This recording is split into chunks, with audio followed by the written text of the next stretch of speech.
नागपुर से form centre पहुंचा Abu Dhabi. NTA की बड़ी चूक, पासपोर्ट नहीं फिर भी विदेश में परीक्षा केंद्र, छात्र परेशान। देश की सबसे बड़ी मेडिकल प्रवेश परीक्षा री-नीट यूजी 2026 से पहले एक चौंकाने वाला मामला सामने आया है। नागपुर के एक अभ्यर्थी को भारत की बजाय संयुक्त अरब अमीरात के अबू धाबी में परीक्षा केंद्र आवंटित कर दिया गया। एडमिट कार्ड में हुई खास कथित गड़बड़ी ने अभ्यर्थियों और अभिभावकों की चिंता बढ़ा दी है। नागपुर निवासी अब्दुल्लाह मोहम्मद तालिब ने जब री-नीट यूजी 2026 का एडमिट कार्ड डाउनलोड किया तो उसमें परीक्षा केंद्र अबू धाबी स्थित एक भारतीय स्कूल दर्शाया गया, जबकि छात्र ने आवेदन नागपुर से किया था और उसे भारत में ही केंद्र मिलने की उम्मीद थी। मामला इसलिए और गंभीर हो गया क्योंकि छात्र के पास पासपोर्ट तक नहीं है, जिससे विदेश जाकर परीक्षा देना संभव नहीं। एडमिट कार्ड का स्क्रीनशॉट सोशल मीडिया पर वायरल होने के बाद यह मामला राष्ट्रीय परीक्षा एजेंसी एनटीए के संज्ञान में लिया गया। री-नीट परीक्षा 21 जून को प्रस्तावित है। ऐसे में अभ्यर्थी और उनके परिजन जब एनटीए से जल्द समाधान और संशोधित एडमिट कार्ड जारी किए जाने की उम्मीद लगाए बैठे हैं। नीट परीक्षा में लगातार सामने आ रही तकनीकी और प्रशासनिक गड़बड़ियां अब गंभीर सवाल खड़े कर रही है।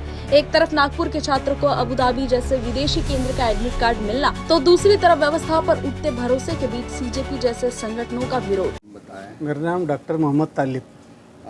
क्या प्रॉब्लम हुई जब आपके हाथ में जब एडमिट कार्ड मिला, तब क्या आपको सामने दिखा और अभी क्या स्थिति है? एडमिट कार्ड आने के बाद हम लोग ने जब पढ़ा कि ये अबू धाबी सेंटर दिया है, हम लोग बहुत शौक में आ गए और फिर हमने दोस्तों से, उसके टीचर से, इनसे सलाह लिए।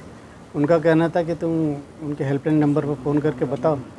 उस तरह हमने उनको फ़ोन करके बताया तो उन्होंने हमको एक मेल आईडी दिया कि ये मेल आईडी के ऊपर आप अपनी कंप्लेन भेजो हमको। तो हमने उन पर कंप्लेन भेज दी और जो एडमिट कार्ड इशू हुआ उसकी भी एक कॉपी उनको अटैच करके भेजे। उसके बाद उनका फ़ोन आया कि हम आज 4 बजे तक तुमको नया हॉल टिकट इशू करेंगे। पिछली बार जब अब्दुल्ला ने एग्ज़ाम दिया था तो कौन सा सेंटर मिला था और एग्ज़ाम कैसी हुई थी? एग्ज़ाम उसकी बहुत अच्छी हुई थी। सरस्वती विद्यालय शंकर नगर उसको सेंटर मिला था और वो अपीयर हुआ था। पेपर भी उसका बहुत अच्छा गया था। अब कैंसिल होने के बाद में उसने दोबारा वैसी प्रिपरेशन की।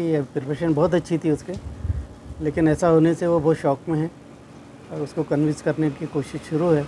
अगर वो कन्विंस हो जाता है तो कल के एग्ज़ाम में अगर नागपुर सेंटर मिल जाता है तो हम अपीयर हो जाएंगे। यानी सिर्फ नागपुर मिला तो ही आप दे पाएंगे? नहीं, नागपुर, वर्धा नहीं, भंडारा, तीनों में से कोई भी होगा। और इसके अलावा अगर और कोई मिलता है तो फिर? नहीं, फिर नहीं जाएंगे। अगर एग्ज़ाम नहीं दे पाया फ्यूचर में या अभी 4 बजे के बाद भी एडमिशन कार्ड नहीं मिला है तो फिर आपका क्या एक्शन रहेगा? एक्शन उसके बारे में सोचेंगे जब नहीं आएगा। अगर तो उसके बाद लीगल प्रोसीजर जो भी रहेगा वो करेंगे।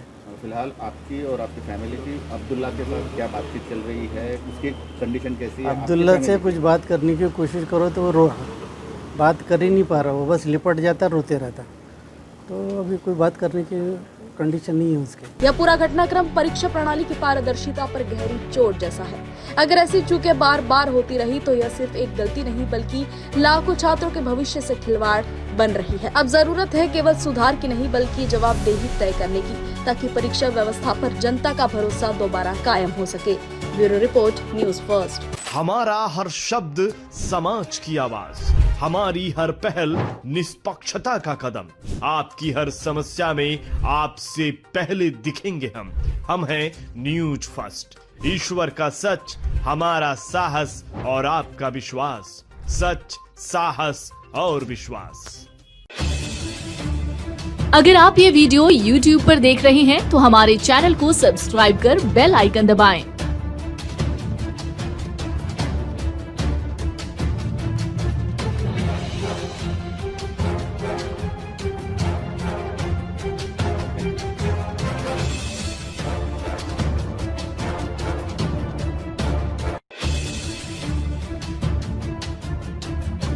और Facebook पर देख रहे हैं तो हमारे पेज को लाइक करें।